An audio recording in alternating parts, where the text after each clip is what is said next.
I've chosen the next books I read a large number of different ways, from having fellow booktubers choose the books I read, I had my cat choose a book for me to read, but even though I'm a big library girl, I have never asked a librarian for a book rec. So today I'm going to ask my local librarians what their favorite books are and then read them.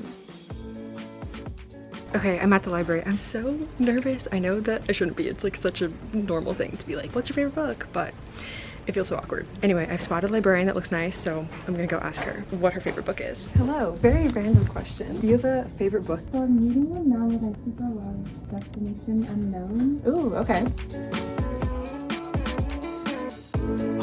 Okay, the task has been completed. That was not as bad as I thought. I don't know why I was so nervous. Anyway, she said Destination Unknown, and she said they have it here in the young adult section, so I'm gonna go see if I can find it.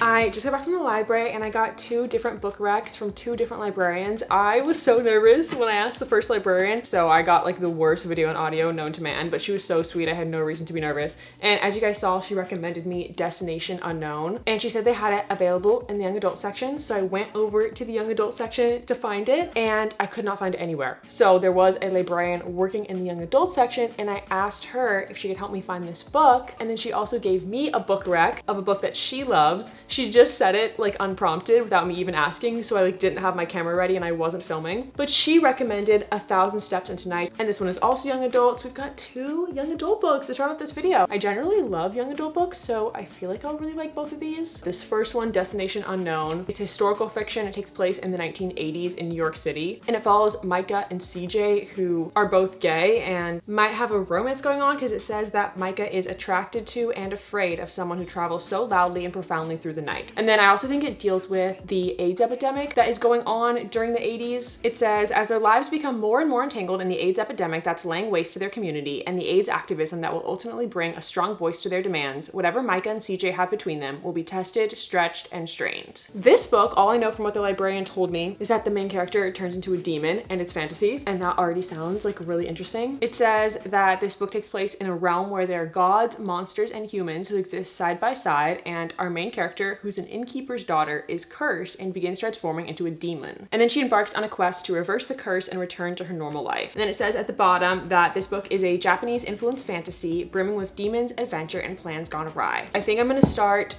reading tomorrow morning with Destination Unknown.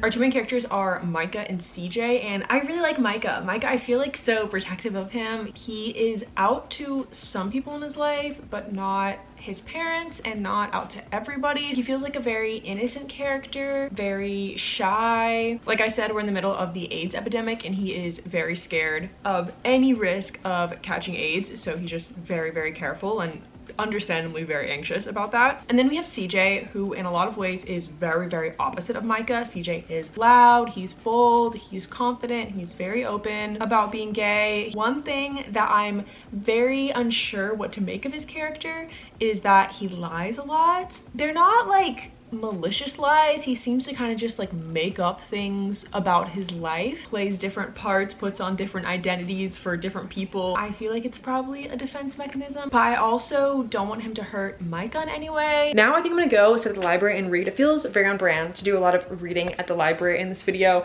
and I kind of want to ask more librarians what their favorite books are, get some more book recs. So yeah, let's go to the library.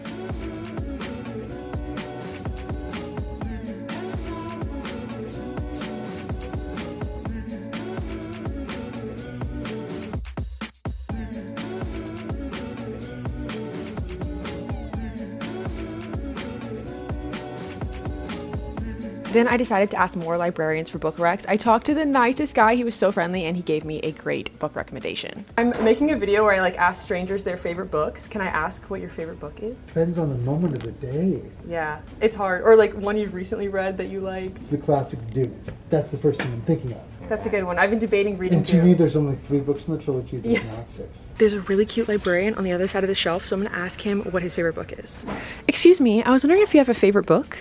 No, I can't read, but I do have a favorite game. Love and Pies is a really fun, cozy baking game. Okay, thank you. Then I headed home so I could play Love and Pies. Thank you so much to Love and Pies for sponsoring this video, and a big thank you to my boyfriend, the librarian, for recommending this game. My favorite thing about Love and Pies is that the world and storyline are so captivating, it feels just like reading a book. I'm currently on day 21 of Love and Pies, and the days are pretty long, so that's pretty far into it. I just love it so much. It's so cozy, the gameplay is really fun, and the storyline is also so fun. Basically, you're following Amelia. Her mom disappears, and the cafe that her mom owns burns down, which is crazy. So Amelia is investigating the disappearance of her mother and like what happened with this fire, while also trying to rebuild the cafe. So for the gameplay, you match ingredients in order to like make pies, you can make sandwiches, and then you serve those to customers. And then with the money you make, it goes towards decorating the cafe. Let me show you my cafe because I'm so proud of it. So there's like a little outdoor and indoor seating area. And then my favorite part is the kitchen because I just made it so colorful. And then also later in the game, there's like a book moment where customers start ordering books, and that made me so excited. I feel like I'm living out my like bakery, bookshop owner dreams. So yeah, I just think Love and Pies is perfect if you're a reader because you'll love the storyline. It's great if you love baking, decorating, and it's completely free to download. You can click the link in the description to download Love and Pies on iOS or Android. It's seriously become like such a staple in my day-to-day for relaxing and just getting cozy. Back to talking about the book, I'm currently on page 196. This book I think is gonna have some more romance in it as we go, but so far it's like pretty much like general fiction, very like coming of age story of Micah. I felt like a little hit or miss with just more general fiction books in the past. I think I'm like really like a genre girl, love to delve into like fantasy or romance or mystery, but I'm surprised how much I'm liking this book. I think just everything that Micah is going through and navigating is really interesting, and I think the author is like tackling a lot of the challenges Micah is facing in his life really well. Also, let me set you guys down. When I was at the library today, I asked 2 librarians for their book recs. The first guy said Dune, which made me so happy because I've really been debating reading Dune. I don't think I'm gonna read it in this video just because I'm in the middle of so many series, but I do really want to read Dune one day, so I was happy to hear that he loves it. And then I asked the second librarian his favorite book. He did not want to be on camera, which is totally fine, and he said he wrote it down for me so I could remember the name because it has kind of a weird name. Perdido Street Station, which he said is a science fiction book, and he was so confident in his pick. Like I feel like a lot of people are like, oh, I don't know, like it's so hard to decide, which I totally get. It would be hard for me to decide on a favorite book, but he was immediately like Perdido Street Station. He knew, he was confident. Let me look it up. Ooh, okay. It's kind of vague a little bit, but that kind of makes me a little more intrigued. It follows this guy who is a very gifted and eccentric scientist, and he's approached by a half bird, half human creature who has a scientific request for him that is very daunting. And it says the main character Isaac, the scientist, is sparked by his own curiosity and an uncanny reverence for this curious stranger. Oh my gosh, it is 710 pages, and it is also the first book in a series. So also probably not gonna read this book in this video, but good to know, good to keep an eye out for. I think I'm still gonna stick with our first 2 books for the 2 books that I read in this video, but I'm glad I got more book recs from other librarians. I think it's just like so interesting to see what other people are reading, because I feel like in my circle of like friends and the internet, everyone is like kind of reading similar things. So just talk to people who are reading very different books is, yeah, just cool to hear about. I've done so much reading this morning. I'm on page 256, so I only have like 30 pages left. I'm almost done, and I'm feeling way more invested in the book now. The beginning of the book kind of balances like heavy themes but still keeps an overall light tone, and now we're definitely more into like the very serious meat of the book. We also find out way more about CJ and his character, like his whole backstory, his whole true backstory, and I just want to give him a hug and never let him go. I think now that I know so much more about him, I really understand his character, really love his character. The book just deals with so many really tough topics so well, which I really appreciate. I think I'm gonna finish the book and then we'll dive into that more in my final review.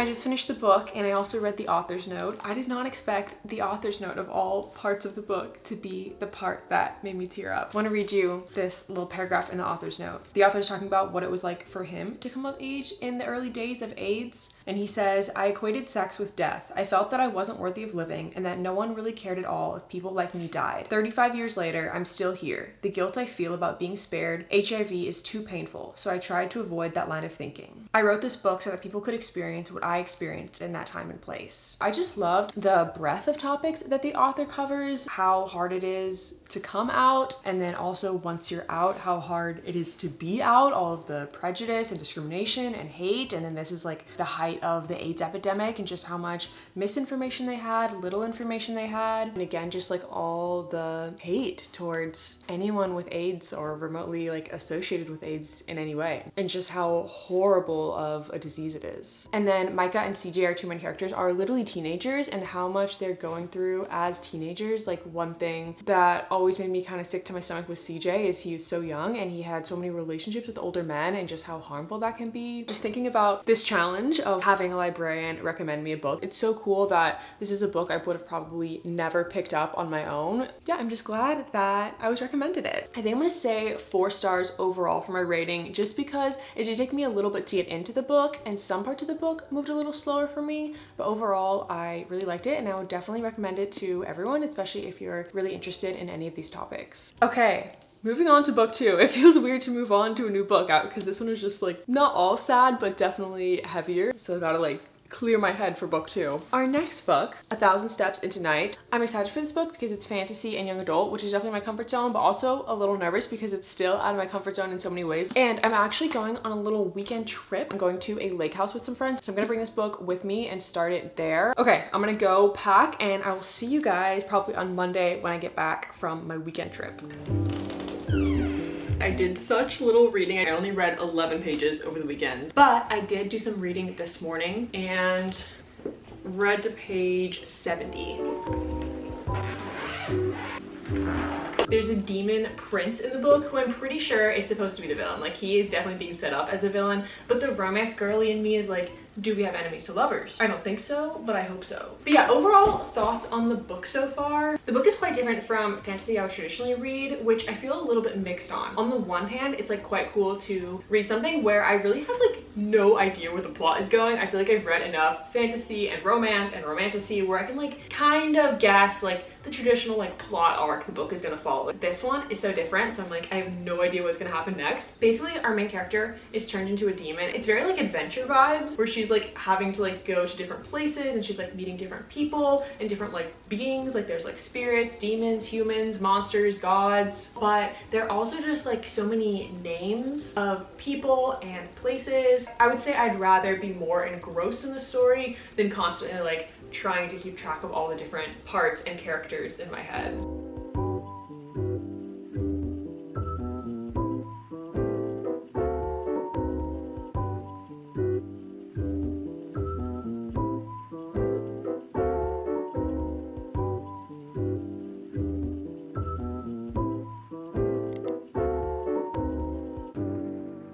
Danny and I tried this new bakery near us this morning, and this is incredible. Anyway, let's talk about the book. I'm on page 148, and to be honest, I'm struggling with this one, which I'm so bummed about because I think the premise is so fun. Like a girl who is cursed to turn into a demon, and she's got to go on this adventure to break the curse. Like, I love that. That's so fun. But yeah, I've been doing this thing. I feel like everyone has done this with at least one, if not several books in their life, where I'm like reading, and then I'm like, oh my gosh, I have not comprehended anything I've just read, and I have to like go back and reread that part. And I think as I just keep losing focus, like the book is like not holding my attention that well. And I was trying to figure out why, because it has all the makings for a book I would love. And I think I'm just not that invested in the main character. If I don't feel that invested in the main character, I'm not that invested in the story, and then I start to get bored. And that's kind of what's happening here. But it's so subjective. Like this book does have so many great reviews. I feel like whether or not we bond with characters is dependent on so many things about like just ourselves personally, like whether you find that character relatable, engaging, etc. I'm still very intrigued to see like how it's gonna end, where the plot's going. I'm gonna keep reading, but I'm very skeptical that this is gonna be like a super highly rated book for me personally.